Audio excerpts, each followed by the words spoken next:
السلام علیکم ورحمۃ اللہ وبرکاتہ۔ عزیزان ملت اسلامیہ، آپ تمام امتی کو مفصل کی طرف سے سلام عرض ہے۔ گرہ بڑی پردانشین عزت دار مار بہن کو مفصل کی طرف سے سلام عرض ہے۔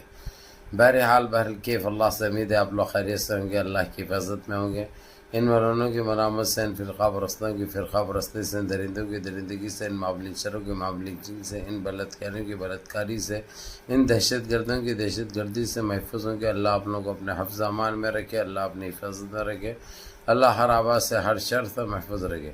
بہرحال میرے عزیز دوستوں، میرے بھائیوں، دیش کے حالات سے بھی آپ لوگ واقف ہیں اور دیش کے باہر کے حالات سے بھی آپ لوگ بجا واقف ہے، لیکن یہ آپ کا بھائی آپ کو آج دیش کی ہی خبر سناؤں گا۔ حالانکہ دیش کے باہر کی بھی بڑے عجیب و غریب اور دھماکے دار خبریں گھپا گپ گھپا گپ گھپا گپ گھپا گپ چل رہا ہے، لیکن ہم کو سب سے پہلے ہمارا وطن عزیز ہے۔ تو آج ہم جاتے ہیں وقف امینڈمنٹ بل کو لے کر، جہاں پہ ہمارے ساتھ کیا کیا گیا آپ لوگ کو بتانے کی ضرورت نہیں ہے۔ آپ لوگ سنتے سنتے بور ہو گئے ہوئے اور میں بولتے بولتے بور ہو گئے ہوا،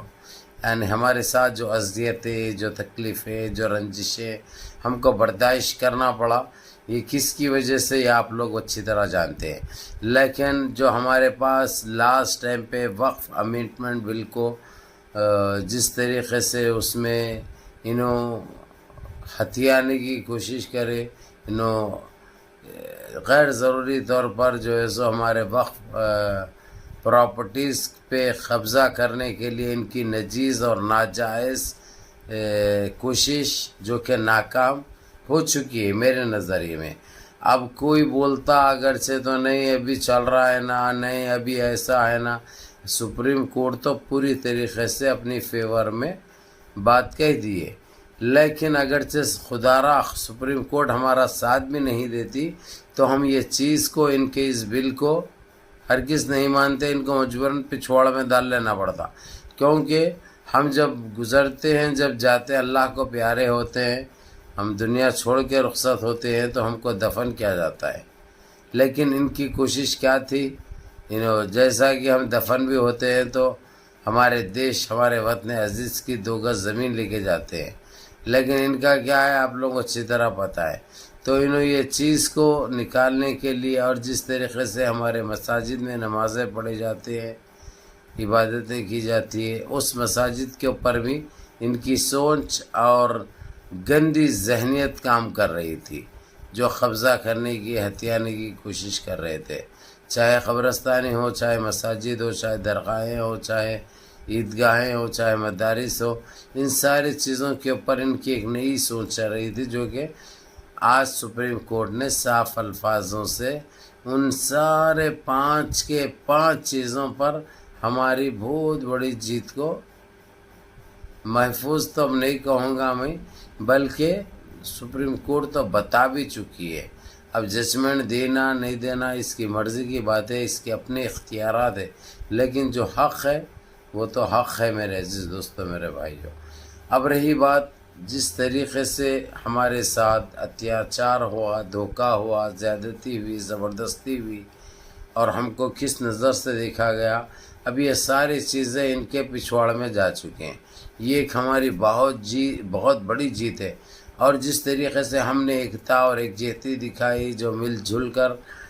جس طریقے سے جو پروٹیسٹ کیا، اس کے نتائج آپ لوگوں کے سامنے آ گئے۔ اس لیے جب کچھ یہ لوگ غلط کرتے ہیں تو اپنا آواز اٹھانا اپنا کام ہے،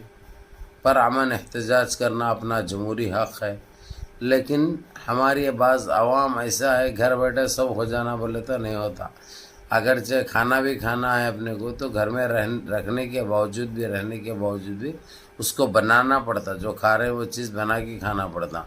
تو یہ چیزیں بھی ویسے ہی ہوتے ہیں۔ لیکن آپ لوگ جس طریقے سے گھر بیٹھے ہمارے کو یہ مل جانا، یہ حاصل ہو جانا بولے تو بلی کے خواب میں چڑچڑے بولے ویسی بات رہتی۔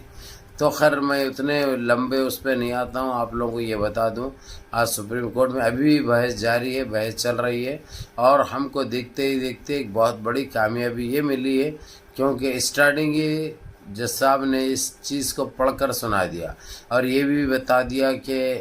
یہ چیز انہوں نے جو بل پاس کیا بالکل غیر جمہوری ہے، اور یہ ہمارے سنویدھان کے خلاف ہے. جو سنویدھان جو بابا صاحب امبیڈکر نے جو بنایا تھا اسی کو فالو کرنا ہے اور اسی کے اوپر چلنا ہے. یہ سپریم کورٹ کے سپریمو نے صاف الفاظوں میں کہہ دیا. اب ان کو بڑی تکلیف بھی ہوئی, بڑی رنجشیں بھی آئی, دل میں بڑی خرابی محسوس ہوئی, لیکن اس سے فرق ہم کو کچھ نہیں پڑتا. ہم کو ایک نہیں, ان کی وجہ سے جو ہے سو 1 کروڑ بھی ناراض ہے تو فرق نہیں پڑتا.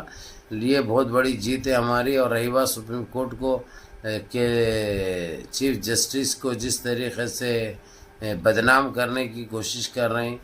اب ان کی تو عادت اور فطرت بنے ہوئی ہے, جو ان کی تائید میں یا ان کی سپورٹ میں بات نہیں کرتا اس کو دیش روہی بول دیتے ہیں. یعنی ان کی فطرت یہ ان کی چلتے ہوئے آ رہا ہے. اس لیے ان چیزوں کو نظر انداز کرتے ہوئے الحمدللہ جو چیز اللہ سبحانہ تعالیٰ نے آپ لوگوں کی مدد کے لیے اور آپ لوگوں کی بہتری کے لیے جو عائد کیے ہیں, الحمدللہ رب العالمین ان کی کوشش ناکام ہو چکی ہے, جو کہ ایک اپنے آپ میں بہت بڑی بات ہے. بہرحال میرے عزیز دوستوں, میرے بھائیوں, منظم رہیے, متحد رہیے, اپنی صفوں میں اتحاد برقرار رکھیں, نمازوں کی پابندی کریے, ماں باپ کی خدمت کریے, بڑوں کے احکام پہ عمل کریے. السلام علیکم ورحمۃ اللہ وبرکاتہ.